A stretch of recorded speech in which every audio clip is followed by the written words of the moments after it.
सब कुछ पढ़ने के बाद भी लग रहा है सब भूल गए। ऐसा ही होता है, मेरे साथ भी हुआ था। इवन रैंक वन वाले के साथ भी ऐसे होता है, जिसकी रैंक एक आएगी ना, वन आएगी, उसको भी यही लग रहा होगा अभी इस टाइम पे। सब बच्चे जो इस टाइम पे तैयारी कर रहे हैं उनको यही लग रहा है कि इस टाइम हम सब भूल चुके हैं। सिर्फ आपको नहीं, सबको। तो चलो बात करते हैं इन लास्ट डेज में। डर भी होता है, पढ़ाई भी करनी होती है, और कुछ दिनों में नौशट आने वाला है, तो कैसा क्या अपना मैनेजमेंट रखना है, तो इसके लिए बात करते हैं। मैं Mansi, on Mansi made life. तो आपको मैं अपने लास्ट डेज के तरीका बताती हूँ कि मैंने क्या किया था। उसके अकॉर्डिंग आप अपने, या तो आप वैसे कुछ चीजें उसमें से फॉलो कर लेना, या फिर अपने शेड्यूल में ऐड कर लेना। देखो, मैंने अपना जो लास्ट डेज थे ना, उनको 3 स्लॉट्स में डिवाइड किया था। लाइक, अभी के जो कुछ दिन बचते हैं वो, उसके बाद 10 दिन जो सितंबर में हमारे होंगे, 12 को हमारा एग्जाम है, तो 10 दिन जो पहले वाले, और अभी के जो हमारे पास कुछ 20 दिन बचे होंगे, तो इनको हम 3 स्लॉट्स में डिवाइड करेंगे। पहला स्लॉट, 3 स्लॉट का मतलब 3 बार रिवीजन। अभी तक तो सबने बहुत बार रिवीजन कर लोगे पूरे सिलेबस की, लेकिन अभी जो हम रिवीजन करने वाले ना 3 स्लॉट्स की, 3 स्लॉट्स में वो करेंगे हम हाई यील्ड टॉपिक्स की, और हमारी वो इम्पोर्टेंट की पॉइंट्स जो आपने भी मिस्टेक नोटबुक में बनाए होंगे, और अपने एक नोटबुक पक्का बनाई होगी आपने। मैंने भी एक अपनी एक, जिसे बोल लो, मैं ना अपने लिए उसे एज अ ब्रह्मास्त्र यूज करती थी। हंसी आ रही है, लेकिन हाँ, सच में वो मेरे लिए ब्रह्मास्त्र था कि उसमें से ना, मानोगे नहीं, 40 क्वेश्चन मेरे ऐसे लगे, ऐसा लग रहा था मुझे 40 क्वेश्चन उसी में से आ गए। 30 to 40 क्वेश्चन उसी में से थे। वो ऐसे टॉपिक बिल्कुल ही ऐसे की पॉइंट्स होते हैं, वो जो हाईलाइट करके आप एक, या तो आपकी डायरी होगी या कॉपी होगी, उसमें आप पक्का लिखते होंगे। तो मैं आपको बताती हूँ मैंने कैसे 3 स्लॉट्स में अपनी 3 revision, daily 300 to 400 MCQs, daily एक टेस्ट, और इसके अलावा जो हाई एंड टॉपिक्स में से मैं उनको रिवीजन करती थी। और ये आपको भी करना है। अगर देखो, जिसने सोचा है ना, अभी जो लास्ट जितना डेज बचे हैं, और जिसने सोचा मुझे इस नॉट 11 में लेना ही लेना सिलेक्शन है, वो अब तक तो बहुत जोरों शोरों से लगा होगा, और उसको डेफिनेटली ये लग रहा होगा जो पढ़ रहा होगा कि मैं सब भूल गई, सब भूल गया। क्योंकि जो पढ़ता है ना यार, देखो, सब उनको ही ये चीज लगती है। जो पढ़ ही नहीं रहा, या फिर जो एक स्मूथ चल रहा है अपना, ठीक है, एग्जाम दे दूंगी, या दे देते हैं कि देखने के लिए कैसा आता है, उनको नहीं लग रहा होगा। थोड़ा बहुत उन्हें भी लग रहा होगा, लेकिन जो इन एक्चुअल सच में पढ़ रहे होंगे ना, उनको भी लग रहा होगा, बहुत डर लग रहा होगा, बार बार ऐसा लग रहा होगा कि सब कुछ भूल गई, सब कुछ भूल गई, कुछ नहीं आ रहा, मैं सब भूल गया, ऐसा लग रहा होगा। तो चलो मैं बताती हूँ मेरे 3 स्लॉट्स कैसे थे। तो पहला स्लॉट, जो 10 दिन के अंदर मैंने अपने 150 मैंने टॉपिक्स लिखे हुए थे। अब यहाँ पे सिलेबस की बात नहीं करेंगे, हम बहुत कम दिन बचे हैं। 150 मैंने टॉपिक्स लिखे थे, और मैं 2 से 3 टॉपिक रोज पढ़ती थी। ठीक है। तो मैंने ये जो स्लॉट्स डिवाइड किए थे ना, सिलेबस क्वेश्चन इनके अकॉर्डिंग किया हुआ था।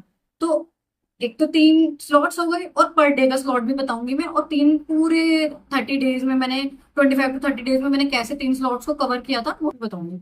तो पहला, कि मैंने पहली रिवीजन की उन हाई यील्ड टॉपिक्स का, और कुछ ऐसे टॉपिक्स जो आते भी हैं और मैं जिनको बार बार भूल जाती हूँ। ईसीजी हो गया, ऐसे कुछ टॉपिक्स होते हैं, लाइक रिसर्च मैनेजमेंट भी उसी में आती है, अभी सब बात करेंगे। और अभी जो हमारा प्री होने वाला उसमें नॉन नर्सिंग भी आएगी, तो मैं रोज अपना ना टाइम, क्योंकि हमारी सबकी ना नॉन नर्सिंग बहुत वीक होती है, तो अभी मैं रोज ना रात में स्पेशली टाइम जब दिया करती थी अपने नॉन नर्सिंग को, कि थोड़ा वो इंटरेस्ट बन जाए। रात होते होते थोड़ा सा डिजीनेस, और अब ऐसे लगता है ना थक गए और नींद आ रही है, तो मैं रात में देती थी वो वाला टाइम। ठीक है। तो अभी प्री तक तो हमें वो करना है, उसके बाद मेंस के लिए मैं आपको बाद में बताऊंगी जब प्री हो जाएगा उसके बाद। तो पहला तो यही था, 3 स्लॉट हो गए। अब मैं बताती हूँ मैंने डे वाइज कैसे गया था। सबसे पहले सुबह, जैसे मैं ना यार नाइट पर्सन हूँ, जैसे सब लोग ना अलग होते हैं, मॉर्निंग पर्सन, नाइट पर्सन, तो मैं नाइट पर्सन हूँ। मैं रात में पढ़ सकती हूँ, मैं सुबह जल्दी नहीं उठ पाती। ऐसे बहुत से बच्चे ऐसे होंगे, तो आप उसके अकॉर्डिंग देख लेना, जो सुबह उठ के पढ़ सकता है या फिर जो रात में लेट पढ़ रहा है। तो मैं सुबह 8 तक उठ गई। उसके बाद 8 तक मतलब उठ के रेडी वेडी होके मैं लाइब्रेरी जाया करती थी। तो मैं लाइब्रेरी चली जाती थी, 8:30 में पहुंच जाती हूँ वहां पे। 8:30 से मैं सबसे पहले जाती ना, मेरा ये होता है कि हमारा जो अभी प्री का भी एग्जाम होगा ना, प्री और मेंस दोनों, वो ना मॉर्निंग में ही होता है। तो मैं उसी टाइम पे ना अपना टेस्ट दिया करती थी, ताकि ना वो मैं हैबिट में आ जाए मेरे। तो पहले मैंने स्टार्टिंग में सबसे पहले लाइब्रेरी पहुंचते एक फ्रेश माइंड भी होता है, और एक हैबिट में भी लाना होता है, तो मैं अपना टेस्ट अटेम्प्ट करती हूँ एकदम अच्छे से, अपना एकदम एज अ, जैसे मैं अभी नौशट में बैठी, मैंने एक टेस्ट अटेम्प्ट किया।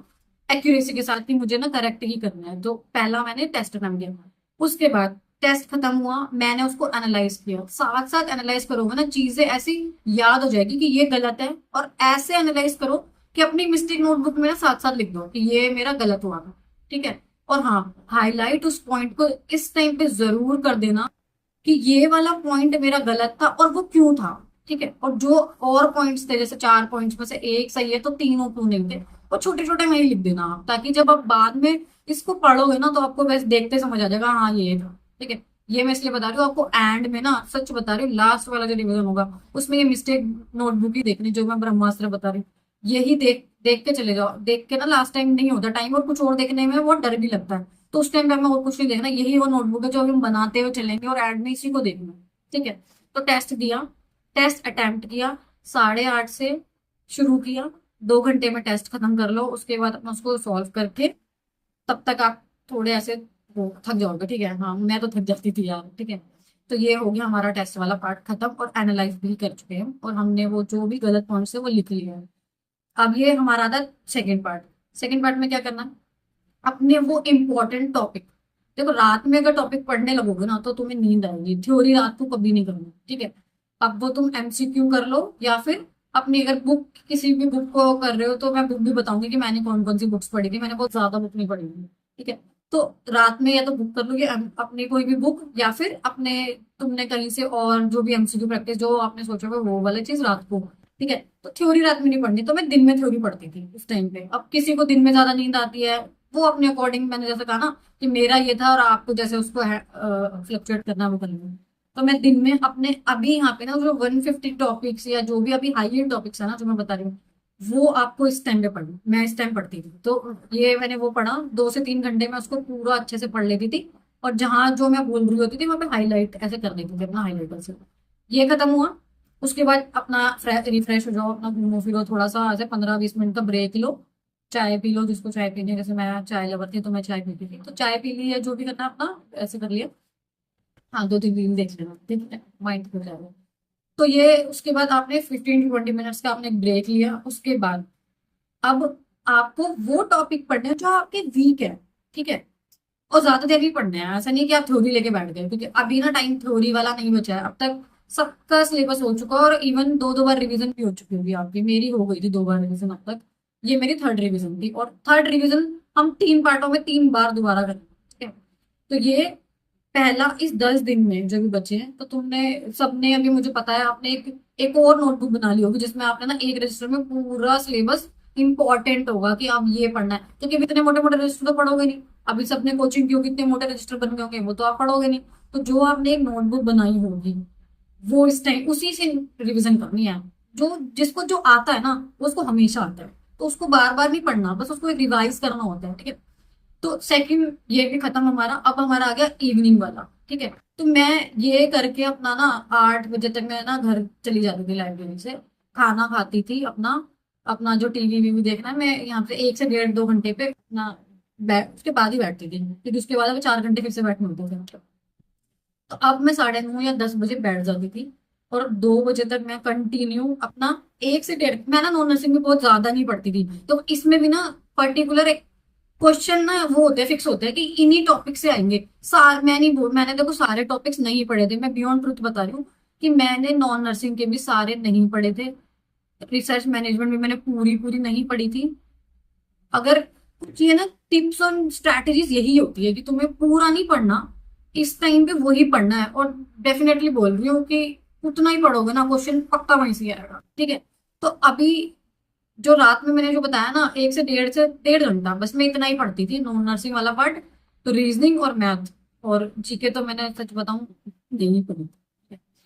तो मैथ और रीजनिंग दोनों मैंने करी थी, और वो टॉपिक जो हर बार रिपीट होते थे वो भी मैं आपको, अगर आप मुझे कमेंट में करना बताना, तो मैं आपको नेक्स्ट वीडियो बता दूंगी।